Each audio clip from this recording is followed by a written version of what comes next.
Oi, pessoal! Eu sou o Lucas, mas se você quiser você também pode me chamar de Lux, que é a mesma coisa.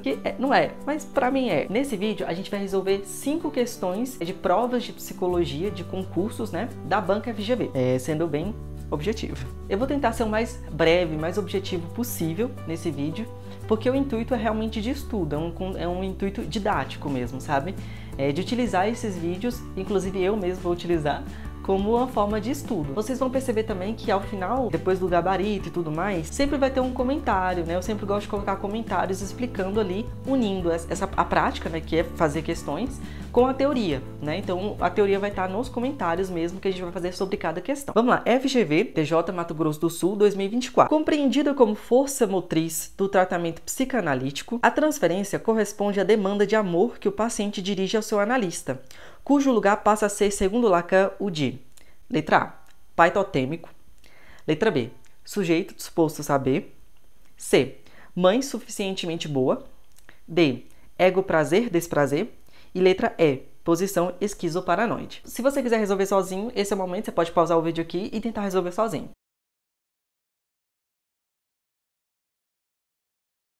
Aqui é uma questão básica de teorias e técnicas psicoterápicas. Se você entende um pouquinho sobre o assunto, você já vai saber que a letra C, mãe suficientemente boa, é um conceito de Winnicott, então você já eliminaria isso daí.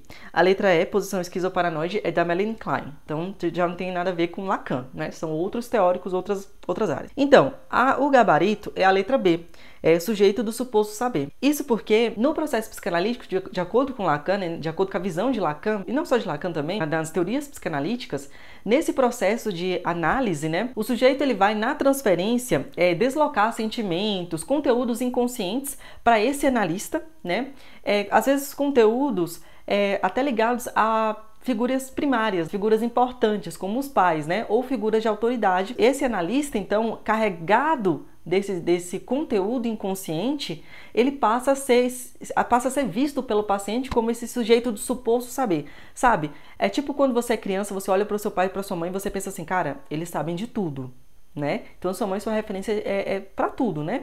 Então, se tem alguma coisa que você precisa saber, quem é que vai saber? O seu pai e sua mãe. De acordo com Lacan, na relação analítica, né? Então, a gente faria a mesma coisa, tá? A gente agiria basicamente da mesma forma. Na psicanálise, a transferência é o fenômeno pelo qual o paciente desloca sentimentos, desejos, expectativas, né? Geralmente inconscientes, originalmente dirigidos a figuras importantes da sua vida, como os pais, por exemplo, para o analista. Então você tem esses conteúdos inconscientes, geralmente inconscientes, deslocados, colocados em cima do analista. Lacan propôs que durante a análise o paciente atribui ao analista uma posição simbólica especial. E presta atenção, simbólica, uma posição simbólica. A de alguém que sabe o que, entre aspas, né, sabe o que está acontecendo com ele, mesmo que esse saber não esteja presente de fato. Então a gente acha que sempre está achando que o analista sabe que todos os processos inconscientes que estão acontecendo com a gente, e que ele consegue ler a gente como ninguém consegue ler, né? Se às vezes nem o analista conseguir fazer isso de fato. Esse saber, entre aspas, né, atribuído ao analista é uma posição feita pelo paciente, e é justamente essa posição que sustenta a transferência. Por isso Lacan chama o analista de sujeito do suposto saber. Ou seja, o analista ocupa o lugar daquele que supostamente detém um saber inconsciente que o paciente quer acessar, normalmente ligado à sua própria história de desejo, falta e gozo, que são conceitos ali da teoria de Lacan. Então, isso que seria o sujeito do suposto saber. Por isso que é a letra B, tá? E não é nenhuma das outras alternativas. Próxima questão. FGV também, TJMS, TJ Mato Grosso do Sul, 2024, começa assim. A assistente social Joana, 63 anos, está vivendo um período de conflito interno. Ela reúne as condições objetivas para requerer sua aposentadoria e se vê cansada de lidar com os desafios diários da sua profissão. Por outro lado, Joana ainda não tem outros projetos.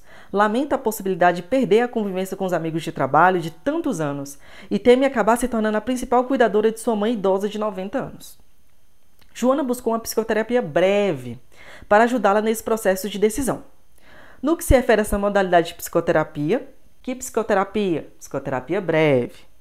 Analisa as características a seguir. Afirmativa 1. A seleção de um foco terapêutico em conjunto com o terapeuta. Afirmação 2. O uso do recurso técnico da atenção flutuante pelo terapeuta. Afirmativa 3. O planejamento com a previsão de um prazo para o término da intervenção. São características da psicoterapia breve. né? Então ele está perguntando qual desses três são características da psicoterapia breve. Aí ele começa, letra A, apenas 1 e 2, letra B, apenas 1 e 3, letra C, apenas 2 e 3, letra D, apenas a 2, e a letra E, os 3, 1, 2 e 3. Se você quiser responder, esse é o momento. Pode parar o vídeo e tentar resolver sozinho.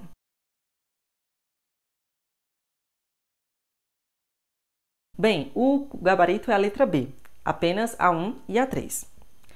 Vamos ver por que é apenas a 1 e a 3. Vamos começar explanando um pouquinho o que é psicoterapia breve.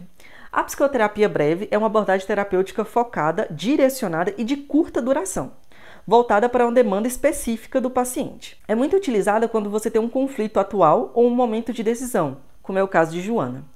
E é interessante você for perceber, porque as alternativas, o que ele pediu, não tem nada a ver com a história. A FGV faz isso, ela dá uma historinha, às vezes é muito comum ela fazer isso, inclusive.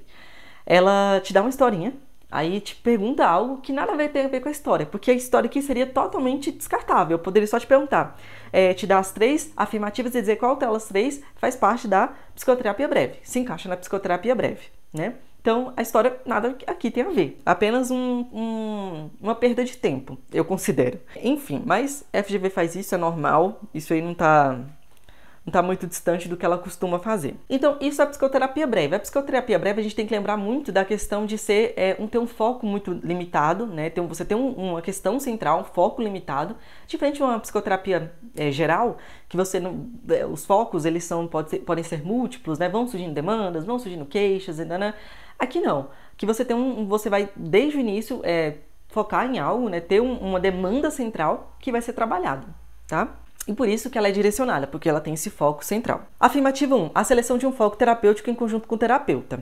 Isso é verdade porque uma das principais características da psicoterapia breve é a definição clara de um foco terapêutico, né, que é um problema central a ser trabalhado. Esse foco é escolhido em conjunto com o paciente, né, para garantir que o trabalho terapêutico seja objetivo e direcionado. Então você tem, como eu falei, um foco específico, tá? Diferente de uma terapia geral, que às vezes não tem esse foco tão bem delimitado. Afirmativa 3. O planejamento com a previsão de um prazo para o término da intervenção. E isso é verdade. Isso porque na psicoterapia breve você tem que ter um planejamento, no seu planejamento tem que ter um prazo de término. Tudo bem que isso pode ser visto ao longo do processo, bobobó. Beleza, mas você tem que ter esse planejamento e nesse planejamento tem que constar esse final, tá? Então você tem que ter uma expectativa de final.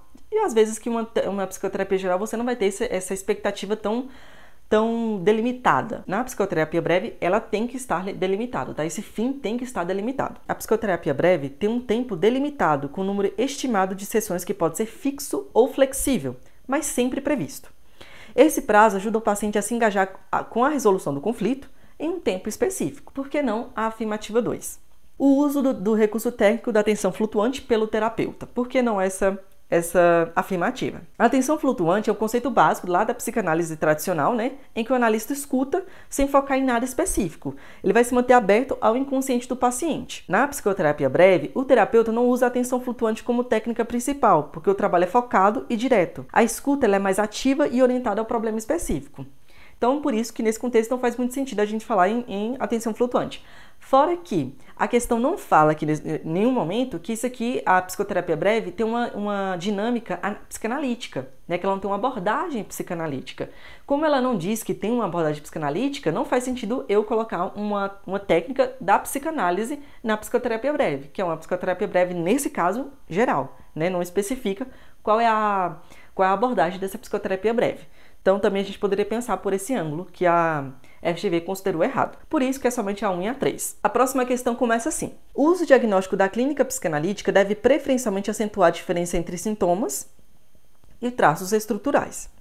Entre as estruturas clínicas, podemos identificar aquela na qual o sujeito mantém uma certa ambiguidade sobre a sua identidade sexual e assim se aliena subjetivamente no desejo do outro. Tal sujeito sente-se injustamente privado do falo e, por isso, delega a questão do seu desejo àquele que se supõe tê-lo. Nessa estrutura, o sujeito se vê como não tendo sido amado o bastante pelo outro materno. Desse modo, ele tenta se tornar o objeto ideal, que se supõe jamais ter sido.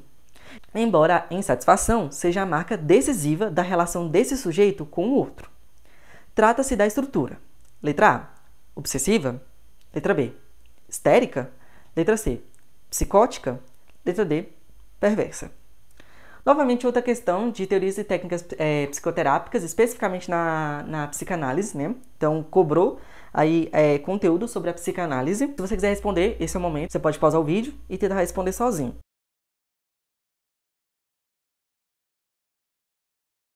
Então, nesse caso, a alternativa correta é a letra B, histérica. Na psicanálise, a estrutura histérica é um dos tipos de estrutura psíquica descritos por Freud e aprofundados por Lacan. A histeria é caracterizada por conflitos inconscientes que se manifestam principalmente por meio do corpo e dos sintomas somáticos, sem uma explicação médica clara. Nesse caso, o corpo fala, basicamente, né?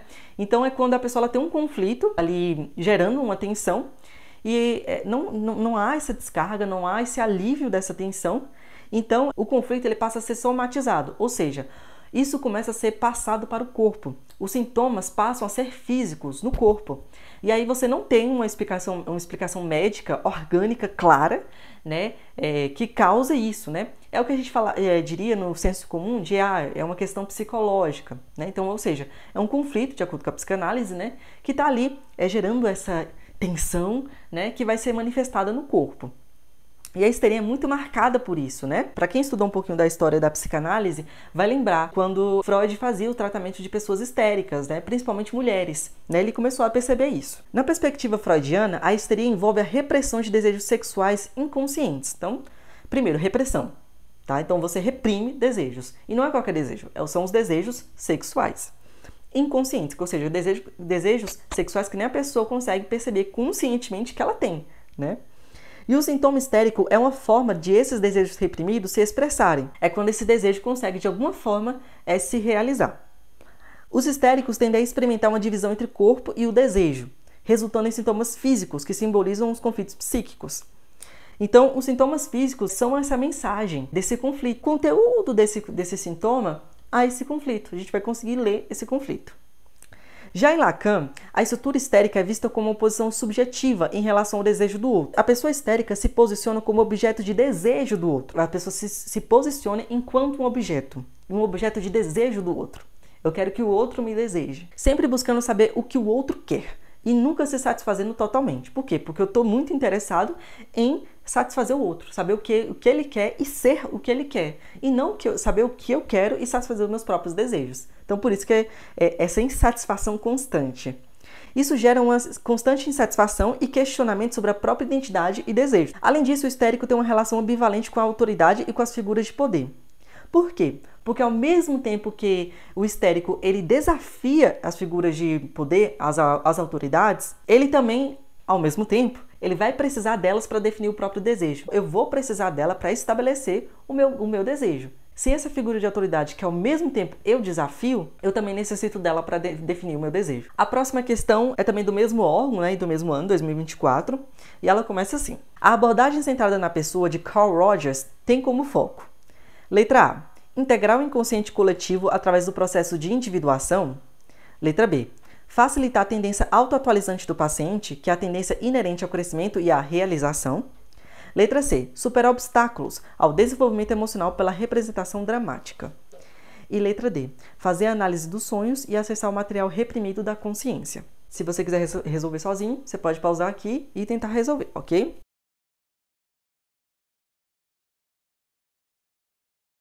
Então, nesse caso, o gabarito é a letra B, né? Para quem estuda um pouquinho de teorias e técnicas psicoterápicas, só estudar o básico mesmo. Essa questão ela é muito rasa, muito básica, muito tranquila.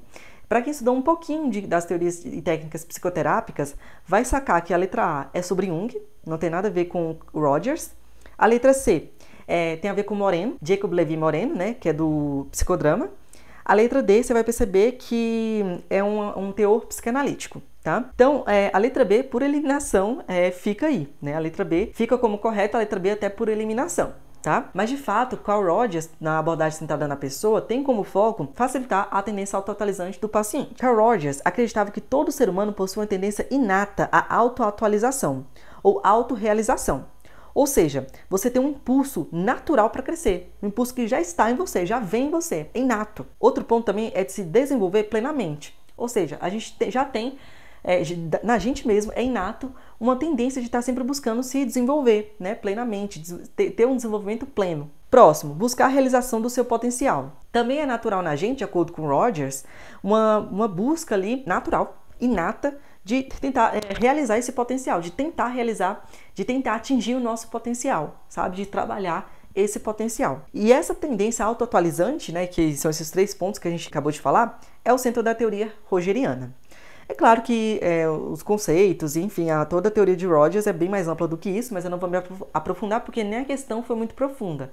Como eu falei, a questão foi muito básica. Quando a questão for básica, eu também não vou me aprofundar muito não. Quando a questão ela for mais específica, mais aprofundada, a gente aprofunda também, tá? Eu vou seguir meio que o ritmo da questão mesmo, tá? Então aqui eu não vou me prolongar muito não. Próxima. Mesmo órgão também, 2024, FGV. O clássico experimento do João Bobo, de Bandura, buscou demonstrar. Letra A. A aprendizagem vicariante. Letra B. A zona de desenvolvimento proximal. Letra C. A espontaneidade. Letra D. A criatividade. Então, aqui nesse caso, nós temos uma questão que se repete bastante. Eu já vi essa questão desse mesmo modelo. Claro que mudou uma coisinha ou outra, mas a questão é a mesma, tá? O conteúdo cobrado, a mesma coisa. Já vi essa questão, inclusive, acho que umas 2 ou 3 vezes. Tá? A FGV costuma cobrar muito essa questão. Essa é uma questão bacana de se decorar, porque vira e mexe a FGV cobra essa questão, tá? Para quem quiser responder sozinho, esse é o momento. Pode pausar o vídeo aí.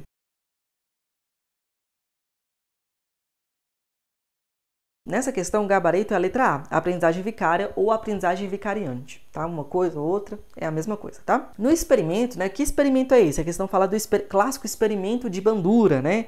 Bandura foi um psicólogo, tá? No experimento, você tinha crianças que estavam assistindo um vídeo em que um adulto agredia um boneco inflável, chamado de João Bobo, né? Em inglês, Bobo Doll. Batendo, socando, chutando o brinquedo. Depois, as crianças eram colocadas em uma sala com o mesmo boneco. Resultado, muitas imitaram o comportamento agressivo observado, mesmo sem serem incentivadas diretamente. O experimento do boneco João Bobo, realizado por Albert Bandura, foi projetado exatamente para demonstrar como as crianças aprendem por meio da observação do comportamento dos outros.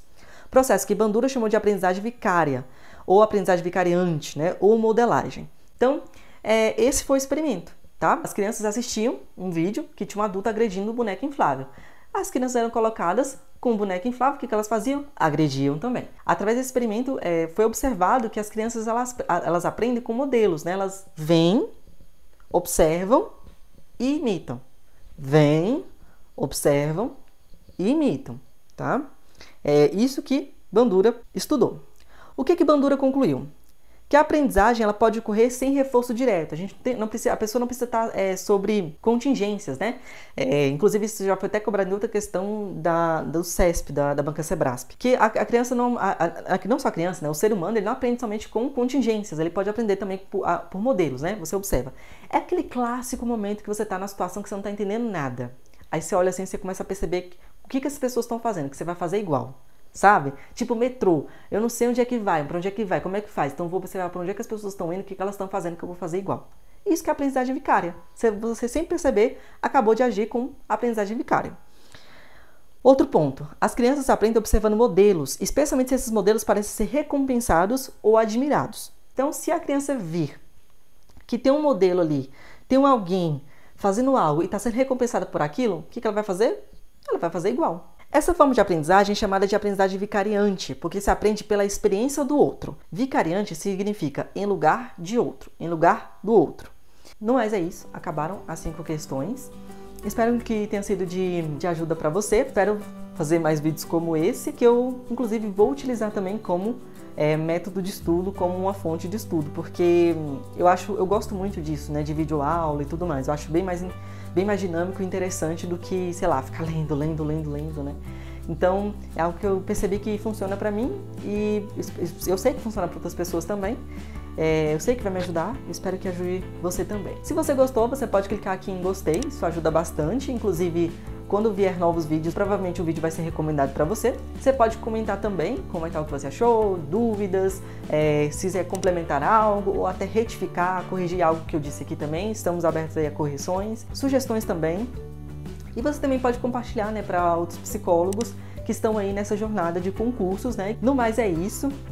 A gente se vê no próximo vídeo, eu trago mais questões e é isso. Até mais e tchau, tchau!